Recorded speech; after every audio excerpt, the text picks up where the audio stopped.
Well, obvious first question. What do you make of this? Mike Cannon Brookfield, in there to shut down coal-fired power sooner.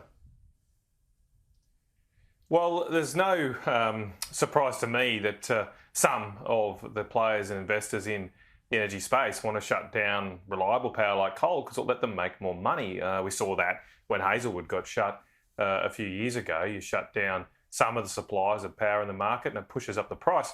We need to make sure, though, we run the electricity system in the interests of all Australians, not just the private investors in that field. I mean, draw a comparison here. Would we sell the Sydney Harbour Bridge? Would we allow someone to come in and buy both the Western Sydney and Sydney airports once that's constructed and shut one of them down to make more money? No, of course we wouldn't, because this is essential infrastructure for Australians, and our electricity fleet is essential infrastructure for so many jobs, for factories, and we must look at this on a system-wide basis. I think the days of selling our essential infrastructure to foreigners should end anyway, but especially in this case, given the risk to our manufacturing industries, our future, we need to take control of this industry, and we should be building more coal-fired power stations because we have a lack of reliable power right now.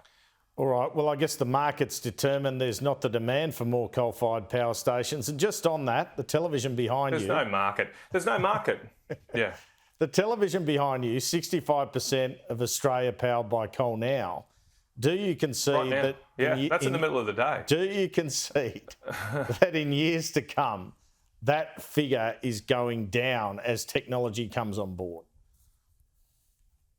Well, I don't know what's going to happen in the future, Andrew, but I know that the so-called solutions to replace coal-fired power aren't here today. Just look at Europe. I mean, they've tried this. We can look at something real world right now. We don't have to think about the future or get our crystal balls out.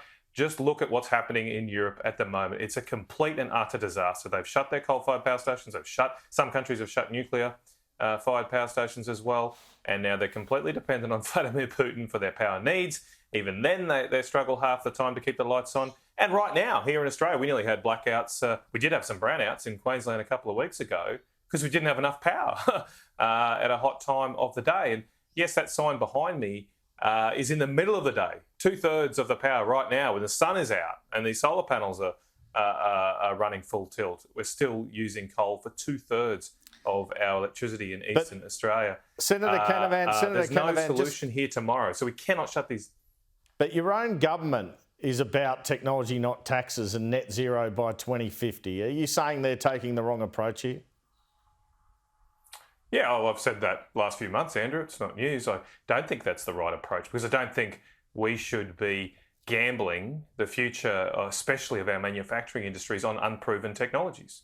We don't know if hydrogen is going to work. It's certainly not commercially available today.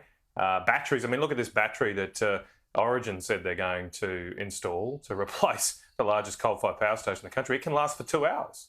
This is a joke. I mean, we are gambling and risking the energy security of our nation, the viability of our manufacturing industries. So just at the time where we face so much geopolitical risk, it's not worth it. Does Angus Taylor not know what he's doing then? Is that what you're saying? Well, no, I didn't say that. I just disagree. And I've been very open about that, Andrew. I don't think this is the right call right now. I think right now in front of us, we can see we don't have enough reliable power. We haven't built a power station for over a decade that can run 24 hours a day. And the government's building the Kurri Kurri gas plant. That's a good step, but still that's only expected to run 5% of the year. It's not designed to run 24 hours a day. We do need some power stations that can run all of the time and provide us the energy security we need to keep power prices down and maintain our manufacturing industries. Just briefly, I've just got a couple of questions. We're nearly out of time. Do you believe we'll see nuclear power in this country in the next 10 years? I think in the next 10 years we'll make a decision to do it. Whether or not one's built, that's harder to answer. Everything takes so long today, Andrew, but that's got to be on the table. Now, that can't happen in the next few years. I do think we need something to replace Eraring and Liddell that's shutting down later this year, ASAP. So that's why I think we need coal now. But longer term, we should be looking at nuclear, absolutely.